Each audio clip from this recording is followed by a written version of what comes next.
Hello. आज के इस वीडियो लेक्चर में हम पढ़ेंगे infrared spectroscopy. Lecture first, it is useful for BSc part second and MSc previous and MSc final. यानी इंफ्रारेड एब्जॉर्प्शन स्पेक्ट्रोस्कोपी, अवरक्त अवशोषण spectroscopy. Spectroscopy is the study of interaction of matter with the electromagnetic spectrum. Electromagnetic radiation display the property of both particle and waves. The particle component is called the photons. The energy, which is denoted by E component of a photon, is proportional to the frequency, where h is Planck constant and nu is the frequency in hertz or cycles per second, which is known as E is equal to h nu. The term photon is employed to mean a small massless particle that contains a small wave packets of electromagnetic radiation, which is known as light. We will use this terminology in this course.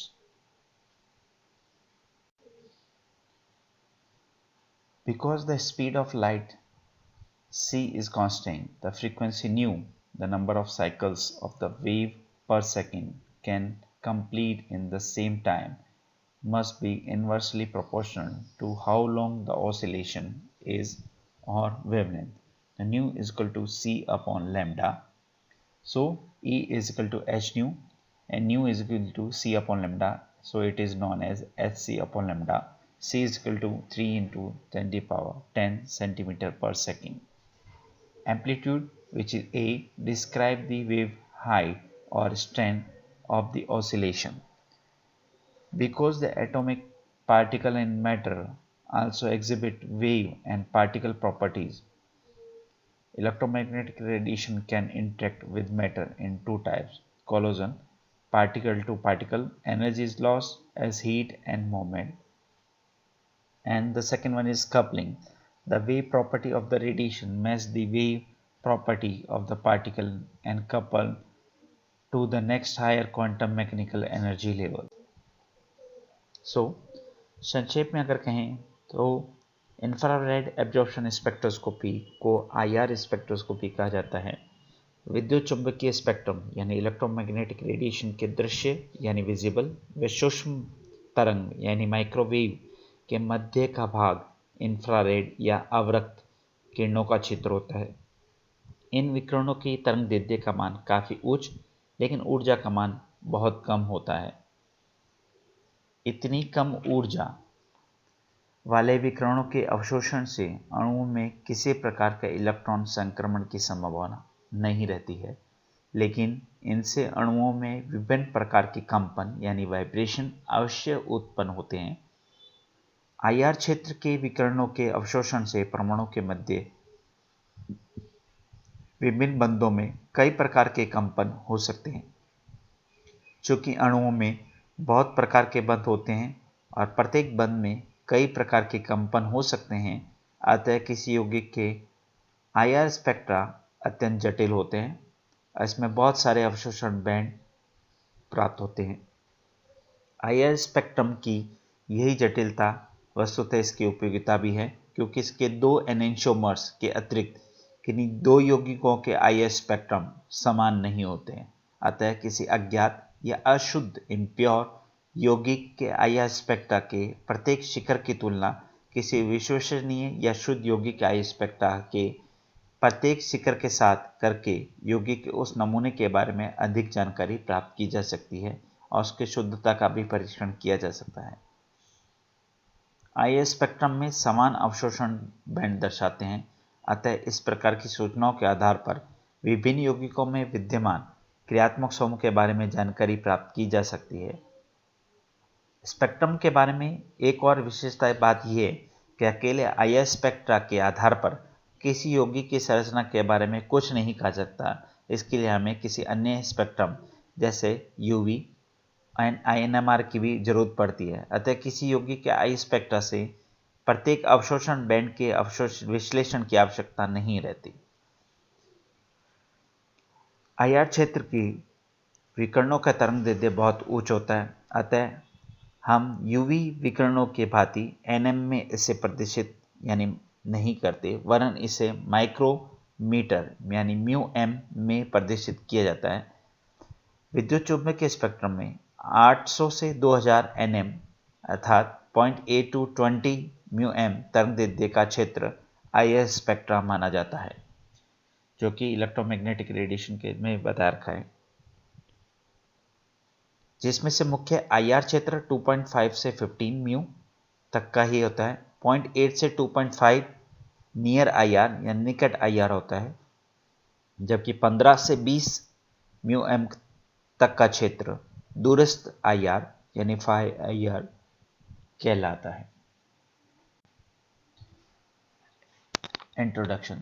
The IR spectroscopy process, the quantum mechanical energy level absorbed in IR spectroscopy are those of molecular vibration. We perceive the vibration as heat. When we say a covalent bond between two atoms is of a certain length, we are citing an average because of the bond behaves as if it were a vibrating spring connecting the two atoms, which is denoted in the diagram. For a simple diatomic molecule, the model is easy to visualize. In this visualization, the vibration of a diatomic molecule approximates an oscillating the spring. Spring के रूप में दो atoms पास में आते हैं और दूर आते हैं, इसे इस तरह से समझा जा सकता है। This is the introduction. The IR spectroscopic process. There are two types of bond vibration. The first one is stretching and the second one is bend or bending. The first one is stretching, a vibration or oscillation along the line of the band. This is divided into two parts. First one is symmetric and the second one is asymmetric. किसी अणु में के परमाणु परस्पर संयोजक बंधों द्वारा जुड़े रहते हैं। ये बंध कठोर और दृढ़ या रिजिड या इलास्टिक होते हैं, जो मॉलिक्यूलर वाइब्रेशंस कहलाते हैं। आणविक कंपन जो मॉलिक्यूलर वाइब्रेशन दो प्रकार के होते हैं, हमने बात की, स्ट्रेचिंग एंड बेंडिंग। स्ट्रेचिंग इस प्रकार के कंपनों में परमाणु के मध्य बंध के अणु में एक रिदम गति होती है, जिसके कारण दो परमाणु के मध्य की दूरी घटती या बढ़ती है। तनन कंपन में दो बंधों के बंध दूरी या तो घटती है या बढ़ती है, लेकिन उनके मध्य बंध कोण स्थिर रहता है। So change in bond length but does not change in bond angle, which is known as stretching vibration. ये दो प्रकार के होते हैं, symmetrical which is nu as denoted by and asymmetrical which is denoted by nu as। सममित तन कंपनों में दोनों बंध दूरियां एक साथ बढ़ती या घटती हैं, जो कि डायग्राम में बता रखे हैं। दो एक दूसरे के पास में आ रहे हैं और दोनों एक दूसरे से दूर जा रहे हैं। जबकि असममित में एसिमेट्रिकल के अंदर एक एटम पास में आता है तो दूसरा दूर जाता है, और जब दूसरा पास आता है तो पहले वाला दूर जाता है। यानी बंध दूरी एक की घटती है तो दूसरे की बढ़ जाती है, अथवा एक की घटती और दूसरे की बढ़ती है। यह सिमेट्रिकल में दोनों एटम्स एक दूसरे के पास आते हैं तथा दूर जाते हैं, और इसका अच्छा उदाहरण है CS2। The second one is bend. Vibration और oscillation not along the line of the bond. Bending यानी बंकन कंपन, इस प्रकार के कंपन में समस्त बंध दूरियां समान होती हैं, लेकिन बंधों का किसी परमाणु के सापेक्ष बंध कोण में परिवर्तन होता है। तो स्ट्रेचिंग में बॉन्ड लेंथ चेंज होती है, बॉन्ड एंगल सेम रहता है, लेकिन बेंडिंग के अंदर बॉन्ड एंगल चेंज होता है, लेकिन बॉन्ड लेंथ जो रहती है वो फिक्स रहती है, सेम रहती है। इस प्रकार बंकन कंपन यानी बेंडिंग वाइब्रेशन दो प्रकार के होते हैं। तल में इन प्लेन बेंडिंग वाइब्रेशन। इस प्रकार के बंकन कंपनों में, बेंडिंग कंपनों में अणु अथवा परमाणु समूह के सारे परमाणु एक ही तल में लेते हैं, यानी इन प्लेन रहते हैं। इस प्रकार के कंपन पुनः दो प्रकार के होते हैं, पहला सीजर और दूसरा रॉक। सीजरिंग वाइब्रेशन यानी मीन्स सीजर लाइक मोशन, यानी कैंचीनुमा जो चले, मोशन हो, उसे सीजरिंग कहलाता है। इस प्रकार के कंपन में परमाणु के बंध उसी तल में रहते हैं, कैंचीनुमा चलते हैं, जो कि डायग्राम में भी बता रखा है, अर्थात उनका परस्पर बंध कोण घटता व बढ़ता रहता है। Second, rocking. इस प्रकार के कंपनों में बंध कोण को स्थिर रखते हुए अणु के ही तल में समूह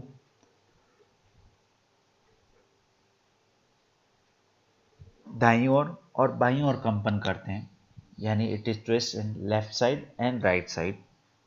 इसके लिए हम एक पेंडुलम घड़ी की तुलना की कल्पना भी कर सकते हैं, जिसके पेंडुलम की तुलना उस समूह से कर सकते हैं जो अणु अक्ष के अर्थात घड़ी के अक्ष में दाईं ओर से बाईं ओर तथा दाएं से बाएं की ओर दोलन करता हो। सेकेंड वन इज तल के बाहर कंपन, which is out of plane vibration.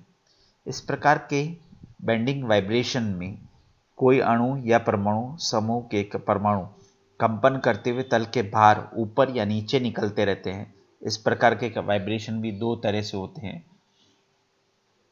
पहला, waging, which is denoted by omega. इस प्रकार के कंपन में बंध कोण तो समान रहते हैं, लेकिन उस समूह के सिर वाले परमाणु शेष अणु के तल के ऊपर या तल के नीचे की ओर कंपन करते हैं। हम इसे समझा सकते हैं कि लोहे के फाटक की तुलना कर सकते हैं, जो अंदर या बाहर दोनों तरफ खुले। And the last one is twisting. इस प्रकार के अभिदोलन कंपन का असममित प्रकार है।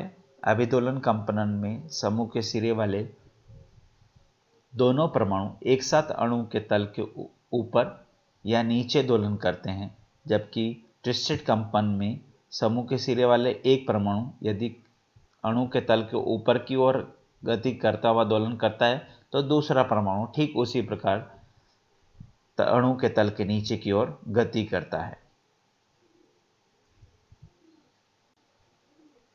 The IR spectroscopic process, as a covalent bond oscillates due to the oscillation of the dipole of the molecule, a varying electromagnetic field is produced. अणु का ऑसिलेशन जैसे जैसे होता जाएगा, वैसे वैसे इलेक्ट्रोमैग्नेटिक फील्ड जो होगा आपके प्रोड्यूस होगा। The greater the dipole moment change through the vibration, dipole moment change होने के कारण जितना भी through the vibration, the more intense the electromagnetic field that is generated.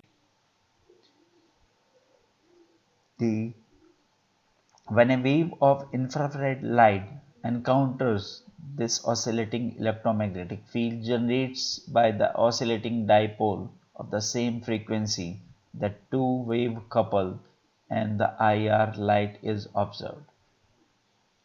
The coupled wave now vibrates with twice the amplitude. The IR spectrum, the detection of different bonds. As opposed to chromatography or other spectroscopic method, the area of IR band is not directly proportional to the concentration of the functional group producing the peak. The intensity of an IR band is affected by two primary factors: whether the vibration is one of the stretching or bending, and the second one is electronegativity difference of the atom involved in the bond. For both effect, the greater the change in the dipole moment in a given vibration or band, the larger the peak. The greater the difference in electronegativity between the atoms involved in bonding, the large the dipole moment. Typically, the stretching will change dipole moment more than the bending. IA spectrum, the detection of different bones. It is important to make note of peak intensity to show the effect of these factors. Strong, which is denoted by the S, peak is tall and the transparency is low between the 0 to 35%. Medium, which is denoted by small m, peak is mild. Height, which is 35 to 75%. The last one is peak, weak, which is denoted by the W. Peak is short, transparency is high between the 75 to 90%. Next one is broad, which is denoted by BR. This is the strong, medium and weak peak, and the last one is